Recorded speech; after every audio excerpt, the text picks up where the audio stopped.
कळत नकळत as a parent आपण आपल्या मुलांचा कॉन्फिडन्स कमी करत असतो. सर्वात पहिली गोष्ट, दरवेळी त्यांच्या देखत त्यांच्या समोरच्या विकनेसेस बद्दल किंवा त्यांच्या दोषांबद्दल वारंवार बोलत राहणं.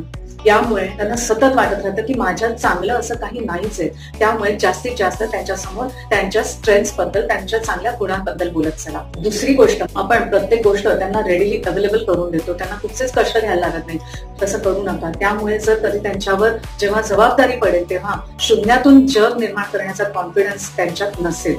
तिसरी गोष्ट आणि सर्वात महत्वाची गोष्ट म्हणजे आपली मुलं जेव्हा चुकतात तेव्हा त्यांच्यावर प्लीज आरडाओरडा करू नका. यामुळे त्यांच्या मनात तुमच्याबद्दल नुसती भीती निर्माण होईल. मुलांमध्ये कायम आपल्यासाठी आदरयुक्त भीती असली पाहिजे. जेव्हा कुठची नवीन गोष्ट ते सुरुवात करतात तर मी चुकलो तर मला माझ्या आई वडिलांकडून ओरडा मिळेल म्हणून ते नवीन गोष्ट सुरू करण्याचा कॉन्फिडन्स गमावून बसतात.